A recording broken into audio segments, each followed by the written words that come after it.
ஸ்ரீசக்கர வரதாச்சாரியம் சுத்தசத்வ குருத்தமம் ஸ்ரீநிதிம் ராகவம் வந்தே ஹியபார கருணாகரம்.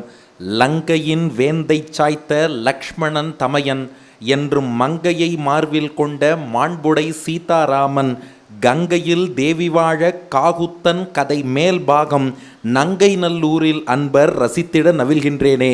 எல்லோருக்கும் அடியனுடைய நமஸ்காரம்.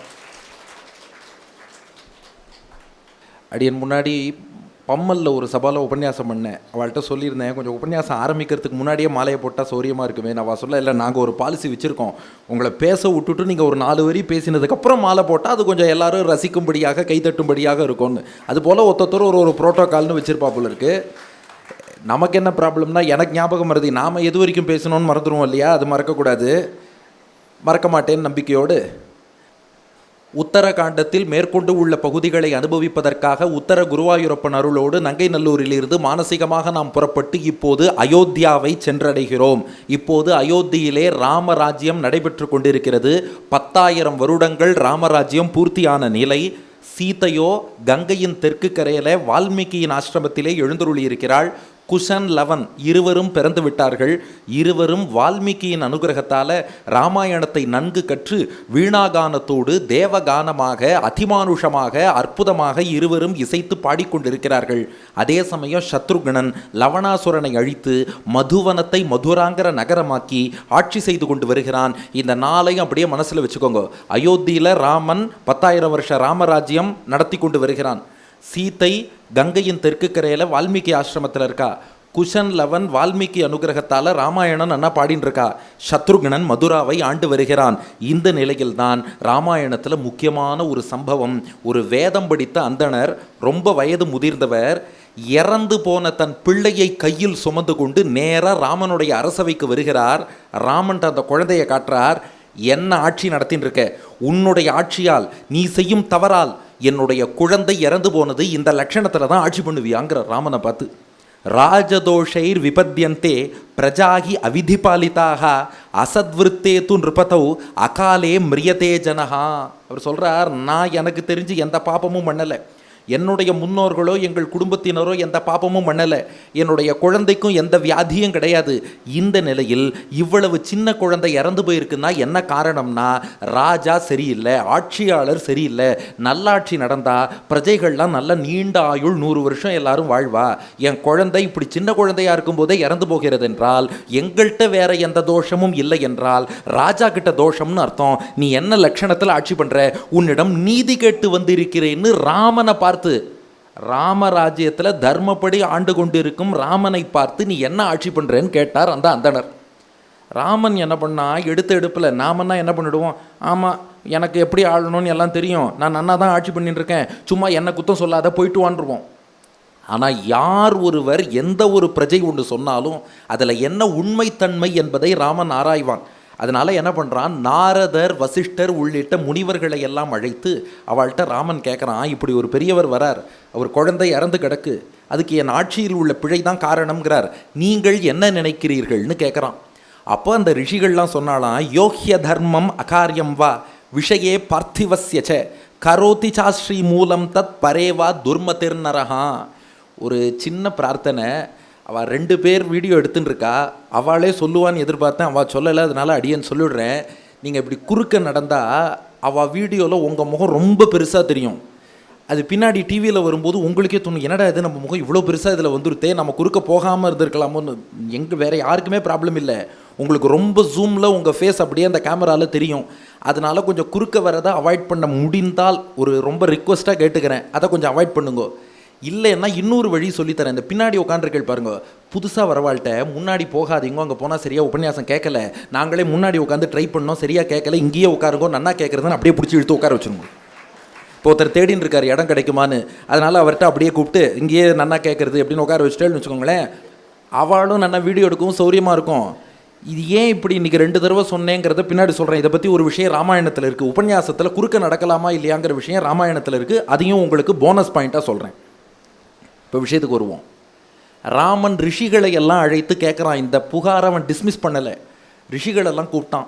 இப்படி ஒருத்தர் வரார், அவர் மகனுடைய மரணத்துக்கு என் ஆட்சியில் உள்ள பிழை தான் காரணங்கிறார். அப்படியா, உண்மையான்னு கேட்டான்.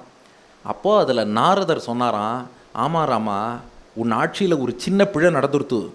தபஸ் பண்ணக்கூடாத ஒருத்தன் இப்போது தவம் புரிந்து கொண்டு இருக்கிறான்னார். இதை பொதுவாக எல்லாரும் என்ன பண்ணிவிடுவா, அவன் என்ன குலம்னு சொல்லி அவன் தபஸ் பண்ணுறது தப்பு, இந்த ஆங்கிள்லேயே பேசுவா. ஆக்சுவலாக ராமாயணத்தில் உள்ள ஸ்லோகத்தையே சேவிச்சுடுறேன், கொஞ்சம் நல்லா கவனிங்கோ. யோஹ்ய தர்மம் அகாரியம் வா விஷயே பார்த்திவஸ்யச்ச கரோதி சாஸ்ரீ மூலம் தத் பரேவா துர்மதிர்நரகா. அவன் தவறான நோக்கத்தில் தவம் புரிந்து கொண்டிருக்கிறான்னார். அவன் எந்த குலம்ங்கிறது செகண்டரி, அது தனி பிரச்சனை. ஆனால் அதை விட முக்கிய பிரச்சனை என்னென்னா, அவனுடைய மோட்டிவ் தப்பாக இருக்குது, எண்ணம் தப்பாக இருக்குது. ஒரு தீய எண்ணத்தோடு தீய நோக்கத்தோடு ஒருவன் தவம் புரிந்து கொண்டிருக்கிறான். இயற்கைக்கு விரோதமாக, தர்மத்துக்கு விரோதமாக தவம் புரிகிறான். அப்படி ஒருத்தன் நாட்டில் தபஸ் பண்ணான்னா அதை தடுத்து நிறுத்த வேண்டியது ராஜாவுடைய கடமை. ராமா, அதை நீ தடுத்து நிறுத்தலைன்னா அது உனக்கு பாபம். அப்படி உனக்கு பாபம் வந்தால் அது மக்களையும் சேர்த்து பாதிக்கும். அதனால தான் இப்படி இந்த சிறுவன் இறந்திருக்கிறான். அதனால் யார் தப்பாக தபஸ் பண்ணுறான்னு பாரு, அவன் தபஸை கண்டுபிடிச்சு நீ தடுத்து நிறுத்து. அப்போ தான் இது போன்ற அனர்த்தங்கள் நாட்டில் நடக்காதுன்னா. ராமன் உடனே என்ன பண்ணா, அதை நான் தடுத்து நிறுத்துறேன். ஒரு கேள்வி அழகாக கேட்குறான், அதை தடுத்து நிறுத்தினா இறந்து போன இந்த குழந்தைக்கு உயிர் வருமானு கேட்டான். நிச்சயமாக வரும்னார் நாரதர். அப்போ இந்த குழந்தையின் உடலை எண்ணெய் கொப்பரையில் வச்சு பராமரித்து வைங்கோ, அவன் எங்கே இருக்கான்னு பார்க்குறேன்னு புஷ்பக விமானத்தில் ஏறினான் ராமபிரான். எந்த புஷ்பக விமானம்? இலங்கையில் ராவணனை வதம் பண்ணிட்டு உடனே அயோத்திக்கு திரும்பணும். உடனே அயோத்திக்கு போகிறதுக்கு என்ன வழி இருக்குன்னு விபீஷணன்ட்ட கேட்டான். புஷ்பக விமானம் இருக்குது, ஏன்னா அங்கே பரதன் காத்துன்னு இருக்கான், 14 வருஷம் பூர்த்தி ஆகும்போது வரணும். அதனால் அந்த புஷ்பக விமானத்திலே அயோத்திக்கு வந்தான். அந்த புஷ்பக விமானம் இருக்குது. அந்த புஷ்பக விமானத்தில் ஏறிக்கொண்டு அப்படியே ஏரியல் வியூ, பேர்ட்ஸ் ஐ வியூவில் யாரா தபஸ் பண்ணுறாளா, அப்படி தபஸ் பண்ணுறான்னா அவள் முகத்தை பார்த்து இவள் எந்த நோக்கத்தில் தபஸ் பண்ணுறா எல்லாத்தையும் அசஸ் பண்ணி கொண்டே வருகிறான் ராமபிரான். இப்படியே பார்த்துன்னு வந்தால் ஒரு நிலையில் விந்திய மலைக்கு தெற்கே, சைவல மலைக்கு வடக்கே ஒரு பொய்கை. விந்திய மலைக்கு தெற்கே, சைவல மலைக்கு வடக்கே ஒரு பொய்கை. அந்த பொய்கை கரையில் ஒரு மரம். அந்த மரத்தில் தலகீழ தொங்கிண்டு ஒருத்தன் தபஸ் பண்ணிட்டு இருந்தானோ. இதை பார்த்தான் ராமன், இவன் பண்ணுற தபஸே சரியில்லையே, என்னமோ இப்படி தலகீழ தொங்கிண்டு தபஸ் பண்ணுறான். இது மற்றவாழை. ராமன் பார்த்தான், இவன் என்னடா இது தலகீழ தொங்கிண்டு தபஸ் பண்ணுறான், இது தன்னை போட்டு ரொம்ப வருத்தின்ட்டு தபஸ் பண்ணுறாப்புல இருக்குது, இது ஏதோ நல்ல நோக்கத்தில் பண்ணுற தபஸ் மாதிரி இல்லையே. அதனால் ராமன் அந்த இடத்துல புஷ்பக விமானத்திலேருந்து இறங்கி இந்த தலகீழ தொங்கி தபஸ் பண்ணுறானே அவனை பார்த்து கேட்டான், இவன் நீ எதுக்குப்பா தபஸ் பண்ணுற அப்படின்னா. அப்போ அவன் சொன்னான், என் பெயர் சம்பூகன். இதான் கவனிங்க, சம்பூகவதம் சம்பூகவதம்னு எல்லாரும் சொல்லுவா. அவன் சொல்கிறான், என் பெயர் சம்பூகன், நான் 4ஆம் வர்ணத்தை சேர்ந்தவன். ஆனால் இப்போ அது பிரச்சனை இல்லை. ராமன் கேட்டான், நீ என்ன காரணத்துக்காக தபஸ் பண்ணுற? தபஸ்ன்னா அது ஒரு பத்மாசனத்தில் தியானத்தில் உட்காந்து பண்ணுவா, அதெல்லாம் பார்த்துருக்கேன். நீ மரத்தில் தலகீழ தொங்கிட்டு தபஸ் பண்ணுறியே, இப்படியெல்லாம் பண்ணப்படாதே, என்ன நோக்கத்துக்காக பண்ணுகிறாய்னு கேட்டான். நன்னா கவனிங்கோ, வால்மீகி ஸ்லோகம். அவன் சொன்னான், தேவத்துவம் பிரார்த்தகே ராமா சரீரோ மகாயசகா. நான் இந்த உடம்போடு சொர்க்கம் போகணும்னு ஆசைப்படுறேன், அங்கே போய் இந்த உடம்போடு தேவனாகணும்னு ஆசைப்படுறேன், அங்கே உள்ள தேவர்களை எல்லாம் உதைச்சி தள்ளிட்டு நான் அங்கே பதவியில் உட்காரணும்னு ஆசைப்படுறேன்னா. ராமன் சொன்னான், அந்த பாருப்பா, சொர்க்கம் போகணும்னு ஆசைப்படுறதுல தப்பு இல்லை. இந்த உடம்பை விட்டுட்டு ஆத்மா புறப்பட்டு சொர்க்கம் போகலாம், அது நியாயம். நீ உடம்போடு சொர்க்கம் போகிறேன்னு சொன்னால் அது சாஸ்திரத்துக்கு விரோதம். 2, அது இயற்கைக்கும் விரோதம். இயற்கைப்படி ஒரு ஜீவாத்மா இந்த உடம்புக்குள்ளே வாழ்கிறான் என்றால் காலம் முழுக்க இந்த பூமியில் வாழணும். அதுக்கப்புறம் அது முடிஞ்சதுக்கப்புறம் நீ சொர்க்கம் போகிறதுங்கிறது தான் நேச்சர். நீ அந்த நேச்சருக்கு விரோதமாக செயல்பட விரும்புகிறாய், அது தப்பு. அதுக்கு மேலே தேவர்களை உதைச்சி தள்ளிட்டு அந்த இடத்துல போய் உட்காருவேங்கிற, அதுவும் நியாயம் இல்லை. நீ மனித பிறவி உன் கர்மாவை கழிக்க எடுத்திருக்கேன்னா நீ இங்கே வாழணும்.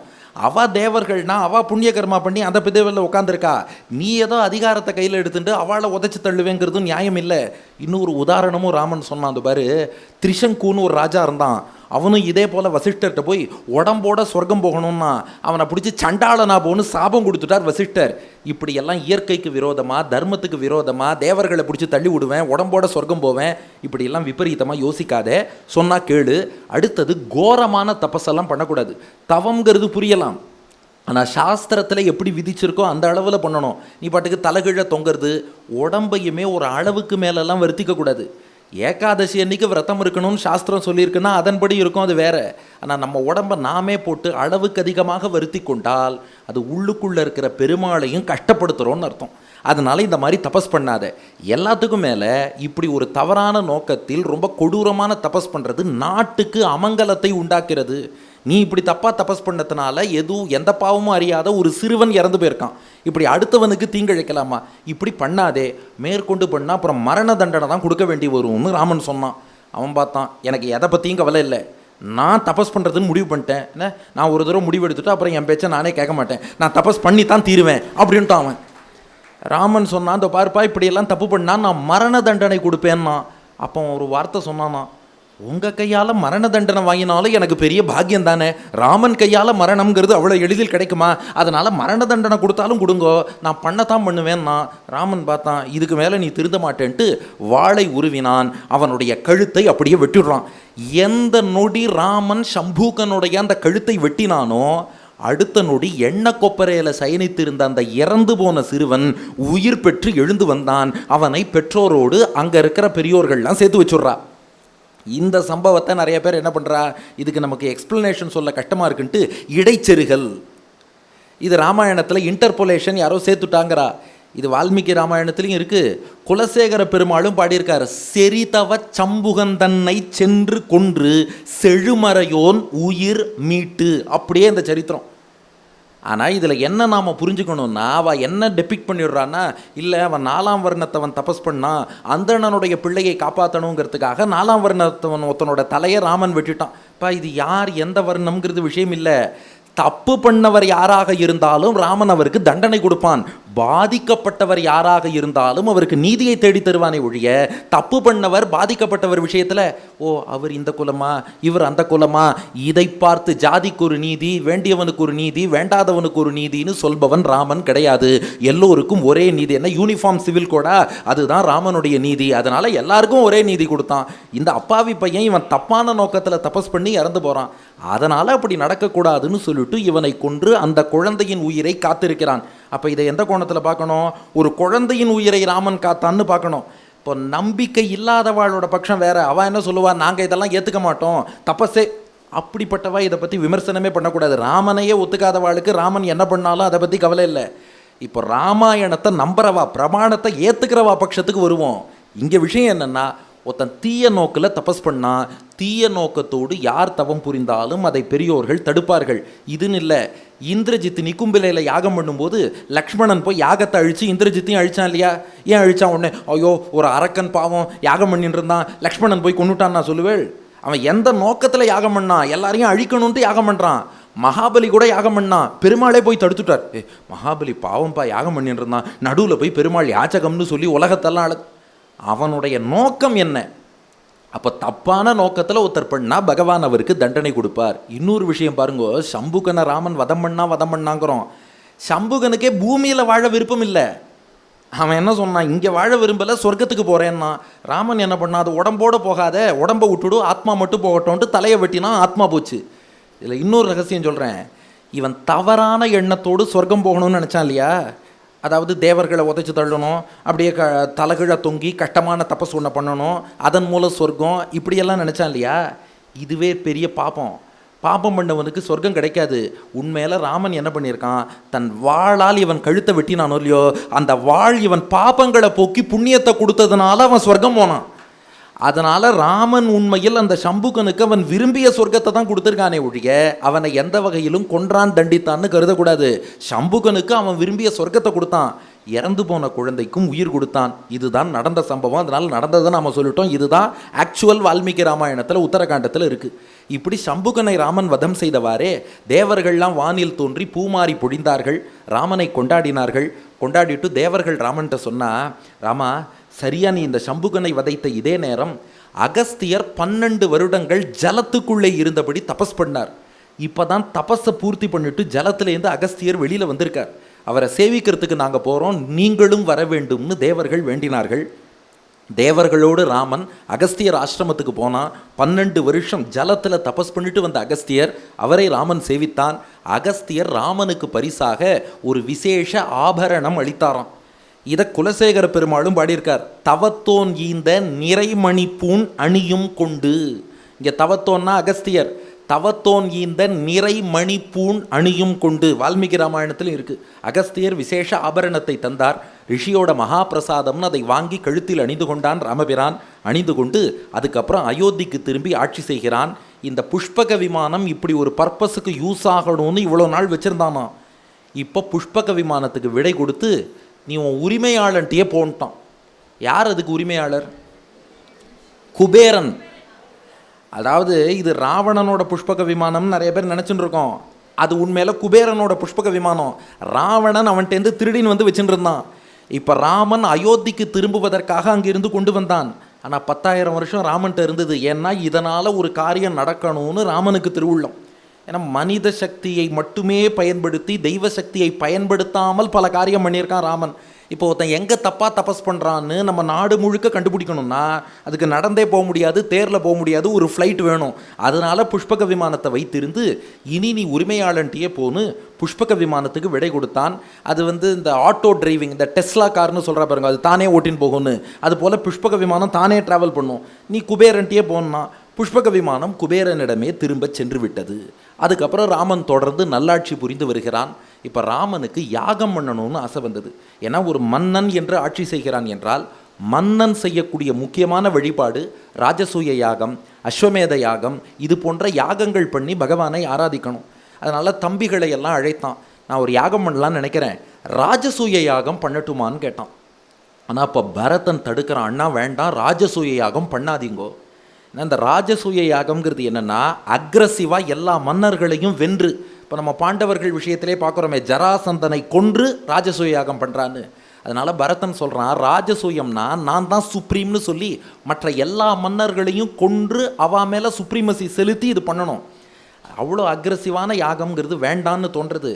வேற ஏதாவது யாகம் பண்ணலாமேன்னு பரதன் சொன்னான். ஆமாம்ப்பா நீ சொல்கிறது சரி. லக்ஷ்மணன்ட்ட கேட்டான், நீ என்ன நினைக்கிறேன்னா? லக்ஷ்மணன் சொன்னான், அண்ணா அஸ்வமேத யாகம் பண்ணுவோம், இது ரொம்ப மங்களகரமானது.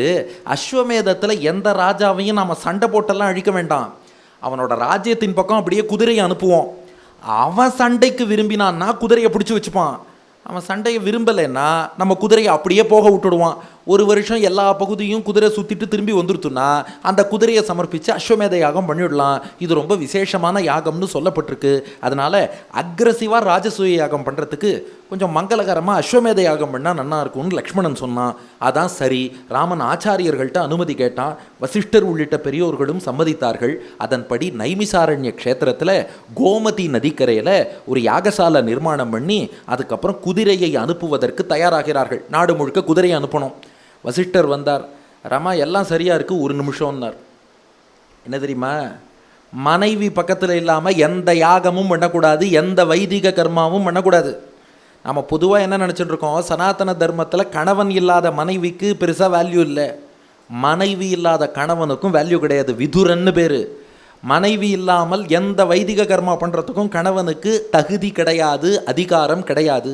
வசிஷ்டர் சொல்கிறார், சீத்தை பக்கத்தில் இல்லையேன்னார். ராமன் சொன்னான், சுவாமி உங்களுக்கு தெரியாததா, நிலைமை அந்த மாதிரி இருக்குது, என்ன பண்ணுறதுன்னா. வசிஷ்டர் சொன்னார், ஒரே வழி, ஒன்று சீத்தை வரணும். இல்லை அது மக்கள்லாம் ரொம்ப பழிச்சொல் அவதூறு இதெல்லாம் பேசின்னு இருக்கா இல்லையா, அதனால் இப்போ சீத்தை வந்தால் சரி வராது. உடனே எல்லாரும் சொன்னாலாம், அப்படின்னா இன்னொரு கல்யாணம் பண்ணிட்டு அந்த மனைவி பக்கத்தில் இருந்தால் யாகம் பண்ணலான்னா. ராமன் சொன்னான், சீத்தையை தவிர இன்னொரு பெண்ணை மனதாலும் நினைக்க மாட்டேன், பெரியோர்களான உங்களுக்கு தெரியாதா? சீத்தையும் வரக்கூடாது, அதே சமயம் இன்னொரு கல்யாணமும் பண்ணிக்கக்கூடாது, யாகமும் பண்ணணும். என்ன வழி? இதை பற்றி ஆபஸ்தம்ப ரிஷி ஒன்று சொல்லியிருக்கார். யஸ்ய பாரியா அந்நிய தேசஸ்தா நேஷ்யதே பதிநாதவா அசக்தா பிரதிகூலாவா தஸ்யா பிரதிநிதிக்ரியா. இப்போ ஒரு கணவர் யாகம் பண்ணும்போது ஒருவேளை எக்ஸப்ஷனல் சர்க்கம்ஸ்டன்ஸ், விதிவிலக்காக மனைவி வெளியூருக்கு போயிருந்தாலோ அல்லது மனைவிக்கு உடல் நலத்தில் ஏதாவது குறைபாடு ஏற்பட்டு இருந்தாலோ அல்லது மனைவி பிரதிகூலமாக, அதாவது இவர் யாகம் பண்ணுவார், மனைவி இந்த 21st செஞ்சுரியில் யாகம் பண்ணுவியா, இதெல்லாம் யார் நம்பின்னு இருப்பா, எனக்கு இதெல்லாம் நம்பிக்கை இல்லைன்னு ஆப்போசிட்டாக பேசினாலோ, வெளியூரில் இருந்தாலோ உடம்பு முடியலைன்னாலோ மனைவி எதிர்த்து பண்ணக்கூடாதுன்னு சொல்லி அப்போஸ் பண்ணி பேசினாலோ அவளுக்கு பிரதிநிதி வச்சு யாகம் பண்ணலான்னு சொல்லியிருக்கு. அவளோட ரெப்ரசன்டேட்டிவ். ஹூ இஸ் தட் ரெப்ரசன்டேட்டிவ்னா, குஷமயி பத்னி சௌவர்ணிவா. ஒன்று தர்பை புல்லை அவளுக்கு பிரதிநிதியாக வைக்கலாமா, இல்லைன்னா தங்கத்தை பிரதிநிதியாக வைக்கலாம் அப்படின்னு சொல்லியிருக்கு. ரிஷிகள்லாம் சொன்னால் இதான் ஒரே வழி. மனைவி வெளியூரில் இருந்தாலோ ஒத்துழைக்க மறுத்தாலோ அல்லது உடல்நல குறைபாடு இருந்தாலோ இதான் ஒரே வழி. ஒரு குஷம்னு சொல்கிற தர்பையிலையோ அல்லது தங்கத்திலேயோ மனைவி ஆவாகனம் பண்ணி அவளுக்கு ரெப்ரசன்டேட்டிவ் பிரதிநிதின்னு வச்சு அப்படி யாகம் பண்ணலாம். ராமன் சொன்னான், என் சீதா ரொம்ப உயர்ந்தவள், தர்பேல ஆவாகனம் பண்ணுவதை விட தங்கத்திலேயே சீத்தையை போல விக்கிரகம் பண்ணணும்னு பண்ண வச்சான். காஞ்சனி மம பத்னிஞ்ச தீக்ஷாயாம் ஞாங்ஷ கர்மணி அக்ரதோ பரத கிருத்வா கச்சத்துவ கிரே மகாயஷாகா. அப்போ தங்கத்திலே சீத்தையை போல விக்கிரகம், அதே அளவில் சீத்தையை போலவே ஒரு விக்கிரகம் தங்கத்தில் பண்ணுங்கோ. என் சீத்தை பொன் போன்றவள். அவள் யார்? லக்ஷ்மி. ஹிரண்யவர்ணாம் ஹரிணீம் சுவர்ண ரஜதஸ்ரஜாம்னு பொன்னிறம் கொண்டவள்னு தாயாரை சொல்கிறோம். அந்த சீதையை போல பொண்ணில் விக்கிரகம் பண்ணி அந்த பொன் வடிவிலான ஸ்வர்ண சீதையை பரதன் தோளில் எழுந்தருளை பண்ணிட்டு முன்னாடி போகட்டும், நான் பின்னாடி வரேன்னா பரதனுக்கு கிடைச்ச பாக்கியம். தங்க சீத்தையை தோளுக்கினியான்ல தோளில் எழுந்தருளை பண்ணிட்டு பரதன் முன்னாடி போகிறான், ராமன் பின்னாடி செல்கிறான். அந்த இடம் நைமிஷாரண்யத்தில் கோமதி நதிக்கரை யாகசாலை. அந்த இடத்தை அடைகிறார்கள். அந்த ஸ்வர்ண சீதையை பக்கத்தில் எழுந்தருளை பண்ணிட்டான். ராமன் சொன்னான், இவளோடு தான் யாகம் பண்ணுவேன், என்னானாலும் மனதாலும் இன்னொரு பெண்ணை நான் தொடமாட்டேன். இதை கம்பர் ராமாயணத்தில் கம்பர் ரொம்ப அழகாக பாடினார். இந்த இப்பிறவிக்கு இருமாதரை சிந்தையாலும் தொடேன். அதுதான் புதுக்கவிஞரும் உன்னையல்லால் ஒரு பெண்ணை இனி நான் உள்ளத்தினாலும் தொடமாட்டேன் அப்படின்னு கவியரசர் கவி சக்கரவர்த்தி வழியில் பாடுறார். அதனால ஸ்வர்ண சீதையாக தங்க சீதையை பக்கத்தில் எழுந்தருளை பண்ணிட்டு ராமபிரான் யாகத்தை பண்ணுறான். அந்த அஸ்வமேத யாகத்தில் ஒரு குதிரையை ரிலீஸ் பண்ணி எல்லா இடத்துக்கும் அனுப்பணும். எப்படிப்பட்ட குதிரைனா 92வது சர்க்கம் முதல் ஸ்லோகம். இயம் லக்ஷண சம்பன்னம் கிருஷ்ணசாரம் முமோச்சகா. கருப்பு நிறம் கொண்ட குதிரை, எல்லா லட்சணங்களும் நிறைந்த குதிரை. அந்த குதிரையை அனுப்பி வச்சான். லக்ஷ்மணனையும் கூட போக சொன்னான். நடுவில் யாராவது தடுத்து நிறுத்தினான்னா நீ எதிர்த்து சண்டை போடு. அப்படி ஒருத்தன் தடுத்து நிறுத்துறான்னா ராமனையே அவன் சேலஞ்ச் பண்ணுறான்னு அர்த்தம். நீ எதிர்த்து சண்டை போட்டு வெற்றியோடு வா. லக்ஷ்மணனும் கூடவே போனான். எந்த ராஜாவும் தடுக்கலை. பாரத தேசம் முழுக்க குதிரை சஞ்சாரம் பண்ணித்து 1 வருஷத்தில் திரும்பி வந்துருத்து. இனி இந்த குதிரையை அர்ப்பணித்து அஸ்வமேத யாகம் பண்ணலாம். இப்போ ராமன் தூதுவர்களை அனுப்பி கிஷ்கிந்தேல உள்ள வானரர்களை எல்லாம் வர சொல்லுங்கோ, இலங்கையிலேருந்து விபீஷணனையும் அவனை சார்ந்தவர்களையும் வர சொல்லுங்கோ, எல்லோரும் இந்த யாகத்தில் பங்கேற்கட்டும்னு அழைத்தான். அதன்படி தூதுவர்கள் அழைக்க வானரர்கள் வந்தார்கள். விபீஷணன் அவனை சார்ந்தவர்கள் வந்தார்கள். ராமனுக்கு கைங்கரியம் பண்ண ஹனுமானும் வந்து சேர்ந்து விட்டார். இப்படி எல்லோரும் வந்து சேர ராமன் அந்த அஸ்வமேத யாகத்தை செய்தான். இதை பார்த்த ரிஷிகள் சொன்னாலாம், ஈதிருஷோ திருட்டபூர்வோ நகா ஏவமூச்சு ஸ்தபோதனாகா. இது போல ஒரு அஸ்வமேத யாகத்தை இதுவரை நாங்கள் பார்த்ததில்லை, அவ்வளவு ஸ்ரத்தையா ராமன் பண்ணான்னு அவன் அஸ்வமேத யாகத்தை கொண்டாடினார்கள். இந்த ஒரு யாகம் மட்டும் இல்லை, அதை தொடர்ந்து மேலும் மேலும் பல அஸ்வமேத யாகம் ராமன் பண்ணானா. ஒவ்வொரு யாகத்தையும் பார்க்கும்போது இது போல ஒரு அஸ்வமேத யாகத்தை இதுக்கு முன்னாடி நாங்கள் கண்டதில்லைன்னாலும். ஏன் ராமனே இதுக்கு முன்னாடி யாகம் பண்ணியிருக்கானேன்னா அடுத்து பண்ணுற யாகம் முன்னாடி பண்ணதை விட சிறப்பாக இன்னும் ஸ்ரத்தையாக பண்ணானா. அதனால் இது போன்ற சிறப்பான யாகத்தை நாங்கள் இதுவரை கண்டதில்லை. மறுபடியும் ஒரு யாகம் பண்ணுறான், இது போன்ற சிறப்பான யாகத்தை இதுவரை கண்டதில்லைன்னாலாம். அதுதான் இன்றைக்கி என்ன சொல்கிறான், he is breaking his own ரெக்கார்ட்ஸுங்கிறான். அவரே ரெக்கார்ட் செட் பண்ணுவார், அவர் செட் பண்ண ரெக்கார்டை அவரே பிரேக் பண்ணுவார். அதுபோல் அடுத்தடுத்து யாகங்கள் செய்து கொண்டே வந்தான் ராமபிரான். இப்படி அஸ்வமேத யாகங்கள் செய்து கொண்டு ராமன் நல்லாட்சி புரிந்து வர இந்த பக்கம் இப்போ தான் வால்மீகி சிந்திக்க ஆரம்பிக்கிறார். ராமன் எதுக்காக சீதையை கொண்டு வந்து காட்டில் விட்டான்? நேற்றுக்கு அவ்வளோ விரிவாக பார்த்தோமே, எதுக்காக? முக்கியமான காரணம் வால்மீகிக்கு அதனால் சந்தேகம் வரணும். அதனால் அவர் நாரதர்கிட்ட கேள்வி கேட்கணும். கேள்வி கேட்டால் அதனால் பதில் கிடைக்கும். அந்த பதிலை வச்சுன்னு அவர் ராமாயணம் பாடணுங்கிறதுக்காகத்தான் கொண்டு வந்து விட்டுருக்கான். அது ஏன் கர்ப்பிணியாக கொண்டு வந்து விட்டான்னா, அந்த குழந்தைகள் பிறக்கும் போதே வால்மீகி ஆசிரமத்தில் பிறந்ததுன்னா இவர் பாடுற ராமாயணத்தை சின்ன வயசுலேருந்து கேட்டு அதுகள் நன்னா ராமாயணம் பாடணும், அதுக்காகத்தான் கொண்டு வந்து விட்டுருக்கான். இதெல்லாம் விரிவாக பார்த்து கேட்டு நீங்கள் கண்ணீர் விட்டு கை தட்டினீர்கள் நேற்றைக்கு, அதெல்லாம் அனுபவித்தோம். இப்போ வால்மீகி யோசிச்சு பார்க்குறார், குழந்தைகளுக்கும் 12 வயசுக்கு மேலே ஆயிடுத்து, 2 பேரும் வீணாகானம் பண்ணி ராமாயணமும் நன்னா பாடின்னு இருக்கா. இனி இவாளை கொண்டு போய் ராமன்கிட்ட சேர்த்துட வேண்டித்தானே. ராமன் இவளை கொண்டு வந்து விட்டதுக்கே அதான பர்பஸ் நிறைவேறிடுத்தே. அதனால் சீத்தையும் குழந்தைகளையும் ராமன்கிட்ட ஒப்படைப்பது தான் சரின்னு வால்மீகி நினைக்கிறார். அதுக்கு முதல் கட்டமாக இந்த 2 குழந்தைகளையும் ராமன்கிட்ட அழிச்சுன்னு போவோம், ராமாயணம் பாட வைப்போம். பாட வச்சுட்டு ராமன் திருவுள்ளத்தை அறிந்து மேற்கொண்டு என்னவோ பேசிக்கலான்ட்டு நைமிஷாரண்யத்தில் ராமன் யாகம் பண்ணிட்டு இருக்கான். நன்னா இந்த இடம் நோட் பண்ணுங்கோ, அயோத்தியாவில் இல்லை, நைமிஷாரண்யம். நைமிஷாரண்யத்தில் ராமன் யாகம் பண்ணி கொண்டு இருக்கும்போது குஷன் லவன் இருவரையும் அழைத்து கொண்டு அங்கே வந்தார் வால்மீகி. எல்லா ரிஷிகளும் தங்குவதற்கு பல பல பர்ணசாலைகள் ஏற்படுத்தியிருக்கான் ராமன். அங்கே ஒரு பர்ணசாலையில் குஷன் லவனோடு வால்மீகி தங்கினார். தங்கிட்டு குஷன் லவனை கூப்பிட்டு சில காய் கிழங்குகளை கொடுத்தாராம் வால்மீகி. கொடுத்துட்டு சொன்னார், குஷன் 11, இந்த காய்கிழங்குகளை சாப்பிட்டேன்னா உங்களுக்கு சோர்வே வராது, களைப்பே வராது, நீங்கள் பாட்டுக்கு பாடிட்டே இருக்கலாம்.